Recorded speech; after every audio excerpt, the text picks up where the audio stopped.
UP में अभी अपना रास्ता साफ दिखाई नहीं दे रहा है। क्या करें वो किस पार्टी के साथ जाएं कि उनका अपना इलेक्टोरल जो प्रॉस्पेक्ट है वो बेटर हो, ये कांग्रेस को अभी दिखाई नहीं दे रहा है, ना समझ में आ रहा है। वो अपने ऑप्शंस एक्सप्लोर कर रही है। आप देखिए 17 में कांग्रेस ने अखिलेश यादव की पार्टी के साथ चुनाव लड़ा, 17 में ही ना, 17 में योगी जी आए थे, हाँ। उस समय समाजवादी पार्टी के साथ इनका गठबंधन था, बुरी तरह से इनकी हार हुई, योगी जी सत्ता में आए। फिर जो 19 के लोकसभा चुनाव हुए उसमें इन्होंने बीएसपी के साथ गठबंधन कर लिया।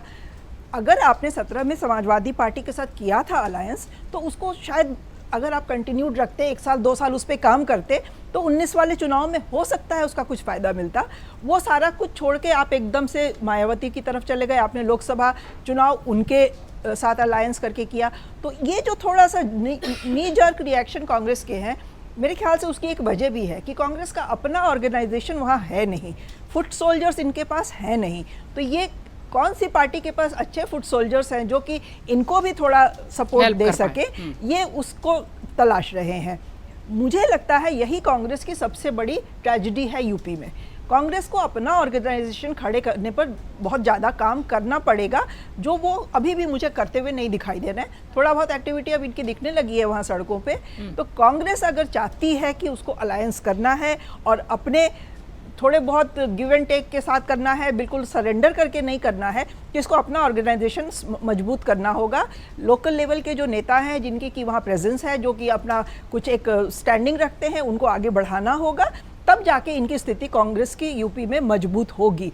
अखिलेश चूंकि मजबूत पार्टी है, इसमें तो कोई शक नहीं है, अखिलेश का बहुत बड़ा जनाधार है यूपी में, तो वो अगर इस तरह की भाषा बोल रहे हैं और वो अपना जो बार्गेनिंग स्टार्टिंग पॉइंट है उसको क्लियर कर रहे हैं, तो इसमें भी किसी को कोई ऐतराज़ नहीं होना चाहिए। कोई भी पार्टी अपना नफा नुकसान देख के ही दूसरी पार्टी के साथ करती है अलायंस। दरार नहीं है, चुनावी व्यापार तो है ही, दरार नहीं है। मैं ये सिर्फ वो जो नेगोशिएशन की प्रोसेस है वो शुरू इस बयान के बाद से हो रही है, ये मुझे लगता है। आप लोगों को याद होगा उमर अब्दुल्ला ने जम्मू कश्मीर चुनाव के बाद कहा था कि कांग्रेस ने कैंपेनिंग ढंग से नहीं की, इसलिए उनको उतनी सीटें नहीं आई। तो ये बात सच है, कांग्रेस ने बिहार में अलायंस किया, लेकिन वो कैंपेनिंग के बाद उनका second half of the campaigning का फेज आते आते उनकी हवा निकल गई थी। हमने ये बिहार में देखा। बंगाल में तो कांग्रेस कहीं का थी ही नहीं।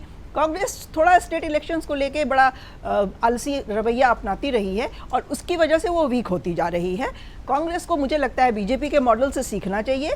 बीजेपी और जेडीयू का जब अलायंस हुआ था, बीजेपी ने कितने सालों तक, कितने चुनाव दर चुनाव जेडीयू को स्टेट में बड़े भाई का दर्जा दिया हुआ था और लोकसभा चुनाव में वो खुद बड़े भाई की दर्जे पे रहती थी, सीटें ज़्यादा कॉन्टेस्ट करती थी।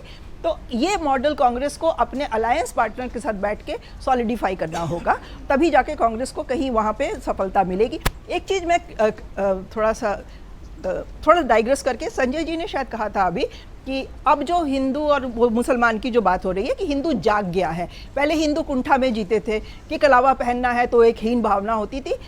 मैं आई एम सॉरी टू से, लेकिन मुझे ये नहीं समझ में आ रहा है कि कौन से हिंदू और कौन से भारत की बात कर रहे हैं। उसी हिंदू और उसी, मैं भी हिंदू हूँ, मैं भी उसी भारत में पैदा हुई हूँ, मैंने इनफैक्ट आज भी कलावा पहना हुआ है। कभी भी इस देश में ऐसा माहौल नहीं रहा कि आपको हिंदू होने पे, कलावा पहनने पे, अपने पूजा पाठ करने पे एक हीन भावना मन में आए कि हम ये जो कर रहे हैं वो कोई दूसरा हीन भावना से ग्रसित होकर कर रहे हैं। वो उनका अपना विचार, वही मैं कह रही हूँ कि ये जो कुंठा वाली भावना है वो हिंदुओं में क्यों आ गई? क्या इसको बीजेपी बढ़ावा दे रही है? क्या इसको किसी दूसरे एजेंडा के तहत बढ़ावा देके हिंदुओं को सॉलिड अपने बेस में करने की बात चल रही है? इस पे बहुत ध्यान से हिंदुओं को सोचना होगा, क्योंकि वही हिंदू समाज था जिसमें हम भी बड़े हुए हैं, वो भी बड़े हुए हैं। हमने अपने पूरे शोर शराबे के साथ जो नवरात्रि की पूजाएं होती हैं वो किए हैं, सड़कों को घेर के भी किए हैं। छठ की पूजा में सड़क को घेर के हम छठ घाट तक जाते हैं। तो वो कौन से हिंदू समाज की बात कर रहे हैं जो समाज कुंठा में अभी तक जी रहा? अगर आप ये वीडियो YouTube पर देख रहे हैं तो हमारे चैनल को सब्सक्राइब कर बेल आइकन दबाएं और Facebook पर देख रहे हैं तो हमारे पेज को लाइक करें।